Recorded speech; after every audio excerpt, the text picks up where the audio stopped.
Next up, we have Polly Shrek from Collage, Children of Lesbians and Gays Everywhere.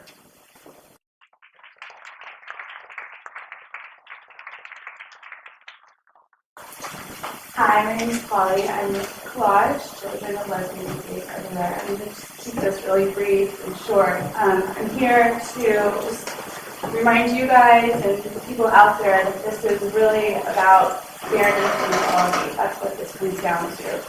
You know, there are a lot of stereotypes about people like me who, who come from someone who has a lesbian mom or people who have an LGBT family. And I'm here to say that, we could go on and on about saying, what studies show this, shows A and B, but there's other studies that show this and that. And I'm here to say that I'm a proud daughter of a lesbian mom, and I grew up not with a mom who was trying to teach me to be gay or to teach me, to be one way or the other. I grew up with a mom who taught me to love myself, my community, and my family.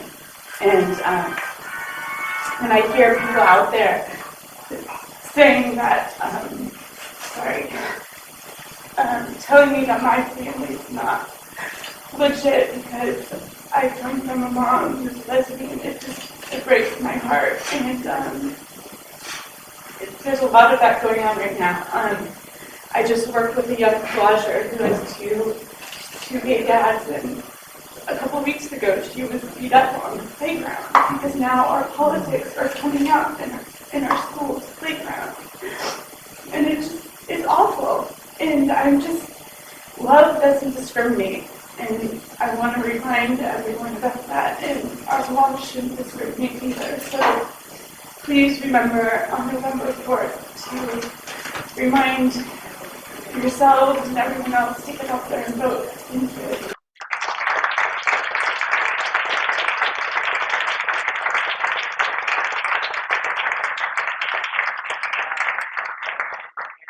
Candidate for San Francisco School Board.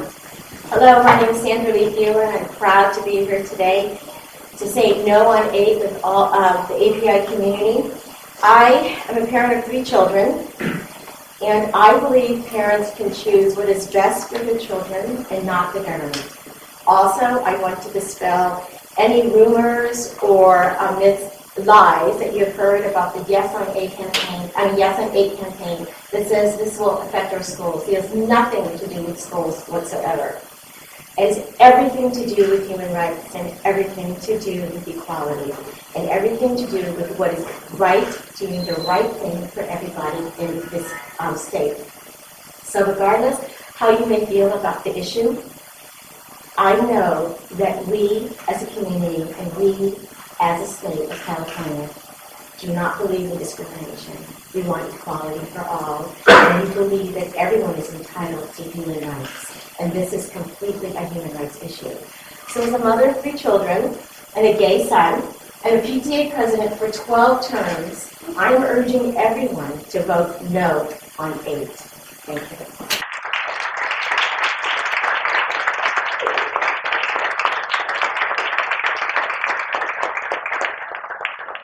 Thanks everyone for being here. Lastly, we have Vincent Pan, Executive Director of Chinese for Affirmative Action.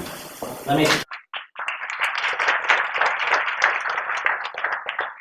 me start by thanking all of you for being here. Many of you know that CIA has been in the fight for civil rights for over 39 years. Whether it's discrimination against people of color, women, individuals of different sexual orientations, CAA has always been about equality for all and social justice. The need to defeat Proposition 9 is no different. We are proud to be in the struggle with all of you, and I just want to take a second to thank some of the individuals who have spoken courageously here today.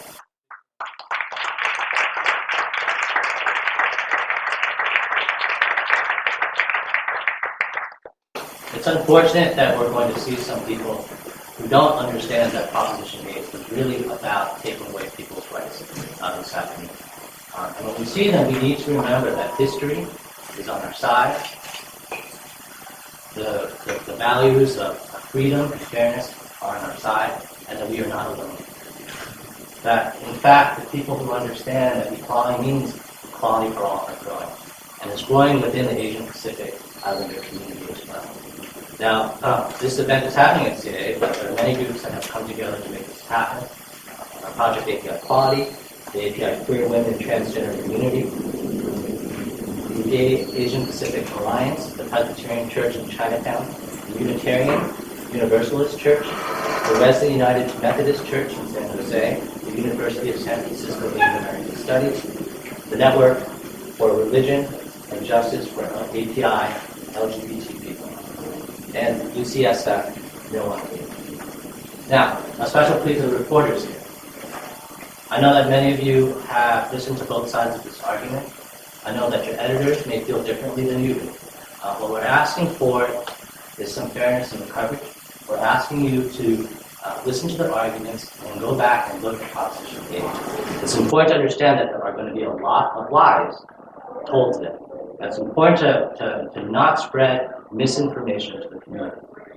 Proposition 8, as Sandra said, does not talk about what's taught in schools. It does not talk about what's taught to children. It is about taking away the rights that our California Supreme Court already says that individuals have. That's what Proposition 8 is about. I think it's important to know that among the API elected officials, there has been almost unanimous support coming out against Proposition 8. In your press packet, you have some very good quotes from some of these leaders. All of them have authorized these quotes to be used in the newspapers. That ranges from Board of Equalization Vice Chair Benny Yee to State Senator Leland Yee. We also have a quote from Assessor Recorder Bill Tang. And if you go down the list of every single Asian American elected official in San Francisco, you'll find that there's unanimity against Proposition 8. So even though there may be a vocal group today, it's important to understand that the API community is actually quite strong, quite resolute against Proposition 8. So once again, thank you all for coming. I don't know if Paul, you want to say anything in closing? I would just ask that maybe we all